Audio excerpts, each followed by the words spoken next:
नाजरीन, आज कामरान शायर के प्रोग्राम ने आमिर इलियास राना ने इमरान खान की खूब दरगत बनाई। कहते ये ऐसा पागल इंसान है कि आज भी लोगों को कह रहा था कि सड़कों पर निकलूं। पिछले रैली में जो निकले थे वो अभी तक घर वापस नहीं पहुंचे।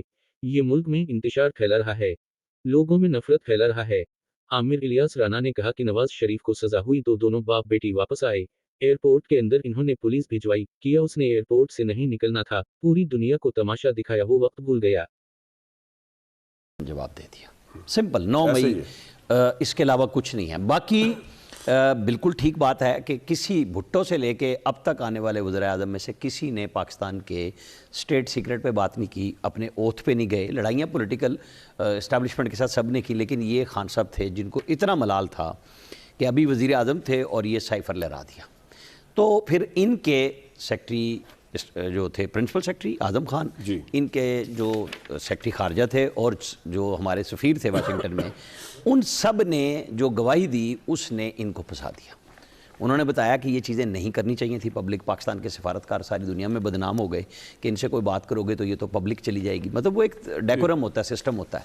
अच्छा, उसके बाद भी इनको बहुत लोगों ने ये बात बताई कि आप किस तरीके से चल सकते हैं।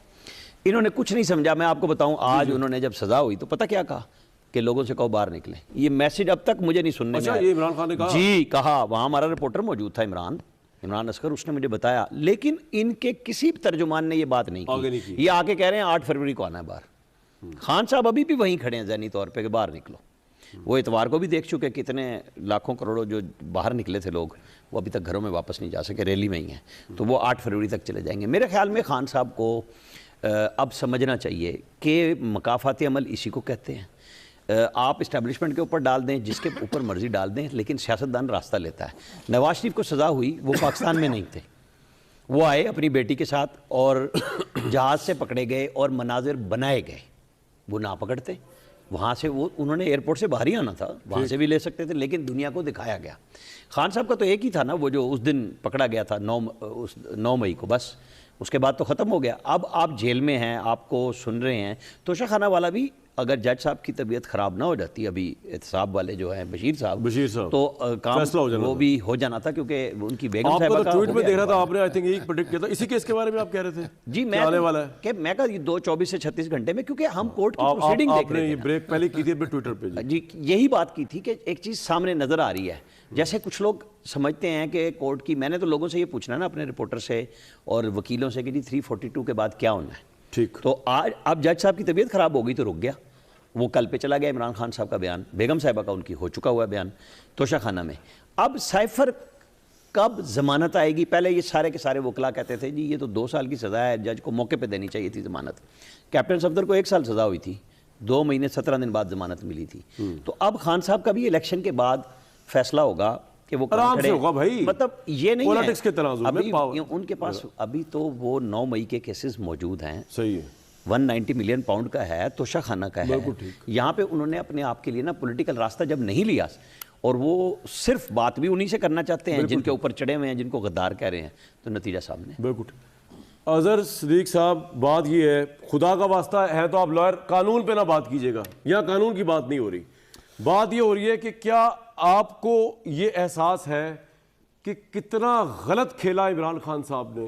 ख्वाह वो साइफर है, ख्वाह वो कुछ और था, ख्वाह वो पंगा लेना था, ख्वाह वो आर्मी चीफ का मार्च, लॉन्ग मार्च के जरिए उनकी तैनाती रोकना था, कि आप कहते हैं नहीं, इमरान खान कल भी सही था, वो आज भी सही है, वो मरने के बाद भी सही है। बहुत शुक्रिया कामरान शाह साहब। जब इंसाफ का खून हो तो माशरे का जनाजा निकलता है। मैं वकीलों वाली बात नहीं कर रहा, ये मैं सियासी बात की है। आपने सारा कुछ बता दिया कि ये लड़ाई है, तो फिर इंसाफ की बात क्यों करेंगे हम? यानी लड़ाई क्या है? मुक़्तदरदारों से लड़ाई है, बड़ी सीधी सी बात है। और ये जो बात है ना कि इमरान खान ने गलतियां की, क्या सीखेंगे क्या? मुझे बताइएगा, इमरान खान को तो लेके आए, आरटीएस बिठाया, अगस्त 2018 में अप्रैल 2019 में ख्वाजा आसिफ साहब खुद बताया कि राब्ता हो गया। फिर हमने देखा नवाज शरीफ को कैसे ये निज़ाम निकाल कर बाहर लेके गया। 4 साल वो बाहर रहे, सारा कुछ देखते रहे। हम सब भूल गए कि जनाब रोग आर्मी, हम गुलबशन यादव भूल गए, हम सिरिल अलमेडा भूल गए, हम सज्जन मिटल भूल गए, हम वो सारा भूल गए। नवाज शरीफ को निकाल के यहाँ से बाहर ले देखें। ये जुल्फ़कार अली भुट्टो साहब की तारीख दोहराई जा रही है।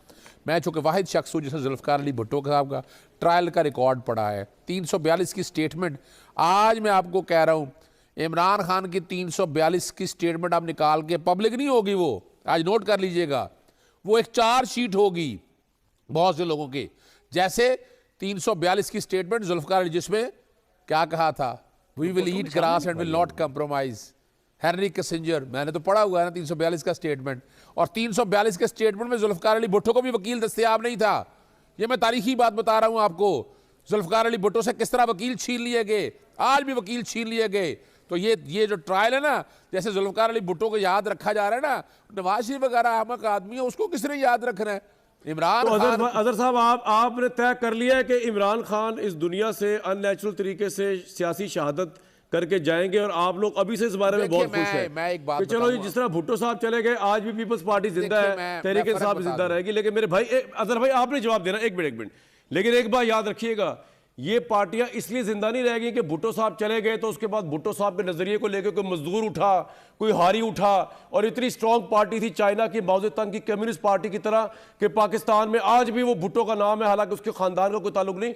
वो तो भाई खानदानी मरूसी कॉर्पोरेशंस हैं, उनकी वजह से इनके नाम चल रहे हैं। इमरान खान साहब के पास तो वो लग्जरी भी नहीं है। तो इमरान खान को मार के आप सोच रहे हैं, पीछे बचने कुछ नहीं तरीके इंसाफ का। अभी तो बात पड़ी कामरान शाह साहब, दुनिया की कौन सी ताकत है जो इमरान खान को अब सजा देगी?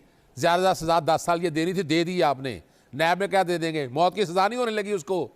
और याद रखिएगा, अपना रांझा राजी करना था, कर लिया। लंदन प्लान देखिए, अब आप अगर फेयर करना है ना, तो मरियम सफदर की और नवाज शरीफ का बयान चलाएं, लेवल प्लेइंग फील्ड। उसी तरह जेल में लेके जाओ, उसी तरह सजा सुनाओ, उसी तरह नाहल करो।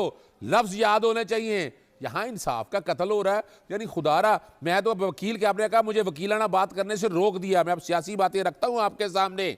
मुझे याद बताइएगा कि आप तारीख ज्यादा दूर जाने वाली नहीं है, लेकिन ये जुल्फ़कार अली भुट्टो साहब, मैं आपके सेंटीमेंट का बिल्कुल एहतराम करता हूं, और आप अपने हिसाब से बिल्कुल सही बात कर रहे हैं। लेकिन सर, सेंटीमेंट की बात नहीं है, सियासी बात। देखिए मैं बताऊं, फॉरगेट अबाउट मरियम नवाज। यार मैं आपको एक बात बताऊं, देयर इज मरियम नवाज साहिबा, नवाज शरीफ साहब, मैं बड़ी रिस्पेक्ट करता हूं, मुझे पता है किसी की कोई वैल्यू नहीं है, जहां स्टेट की इंटेग्रिटी आए, इनके लिए कोई कुछ नहीं कर रहा। अब जवाब, या आप गलतफहमी दूर कर लें। अब जवाब ले लें, इनको फायदा जरूर हो रहा है। मैं आपसे सर, आप ही जवाब दे रहे हैं, मैं कहीं नहीं जा रहा। सर एक मिनट, बात तो कंप्लीट कर लो, फिर आपने जवाब देना है। इनको फायदा जरूर हो रहा है, आई एग्री विद यू, इनको सारा फायदा होना ही है। जब वो रियासत से लड़ पड़े इमरान खान साहब, पार्टी फारिग हो गई उनकी, और उनको अभी तक समझ ही नहीं आ रही इस बात की, तो नून लीग को फायदा होना पंजाब में, और आपको मुझे फायदा होना। आप फरमाएं जी, फरमाएं। मैं बताऊं आपको, नवाज शरीफ ने कहा था मैं लिख के देता हूं वजीर आजम बन रहा हूं। हम मुझसे अब कानूनी बात करेंगे, मैं चैलेंज करता हूं, आज तक मनी ट्रेल नहीं आ सका। मुझे इमरान खान साहब ने 2013 में कहा था मैं लिख के देता हूं मैं प्राइम मिनिस्टर बन रहा हूं, लिखा हुआ पड़ा है मेरे पास। 2018 में भी कहा था मैं लिख के देता हूं प्राइम मिनिस्टर बन रहा हूं। देखिए वो कॉन्फिडेंस होता है लीडर का, वजह वो एविडेंस के तौर पे यूज नहीं कर सकते। मौजूदा कॉन्फिडेंस ये है, मौजूदा कॉन्फिडेंस 2 दफा लिख के दिया हाथ से। नहीं सुने ना, मौजूदा कॉन्फिडेंस ये पाकिस्तान की सबसे पॉपुलर जमात पाकिस्तान तहरीक इंसाफ है। कौन आप सर्वे करवा ले, दिल पे हाथ रख के बताइएगा कि इस वक्त सबसे बड़ी सियासी जमात कौन सी है। वो मैं आपसे एग्री कर लेता हूं, चले मैं आपसे एग्री कर, उसका फायदा क्या है जब आपको फायदा का इशू नहीं है। मेरी एक बात सुनिएगा कि 75 साल तारीख में पाकिस्तान कहां गया, ये 85 के प्रोजेक्ट ने पाकिस्तान को दिया गया। आज पाकिस्तान मेरे अजहर भाई आप ठीक, आप ऐसी बातें करें जो मैं डिनाई कर ही नहीं सकता, लेकिन आप इमरान खान साहब की जिम्मेदारी उससे निकाल रहे हैं। इमरान खान को 2018 पता नहीं था कि 75 साल तारीख है जब कंधे पे चढ़ रहे थे एस्टैब्लिशमेंट। नहीं, मैं सिर्फ 2 मिनट दे दीजिएगा, मदर साहब को बजा रहा हूं। सुनिएगा, देखिए बड़ी सीधी बात है। जनरल कमर जावेद बाजवा साहब की एक्सटेंशन थी सर, इमरान खान साहब ने तो नहीं ना, सबने की ना। और फिर जनरल कमर जावेद बाजवा ने 2018 में जो कहा, 2019 के अंदर जो कहा, उसके बाद फिर साबित हो गया सारी। अब कोई डाउट रह गया? जो वोट को इज्जत दो का नारा लगाते थे, मैं तो बात बड़ी सीधी कर रहा हूं कि किसी जगह तो इस सियासी जमातों को वापस आना है ना।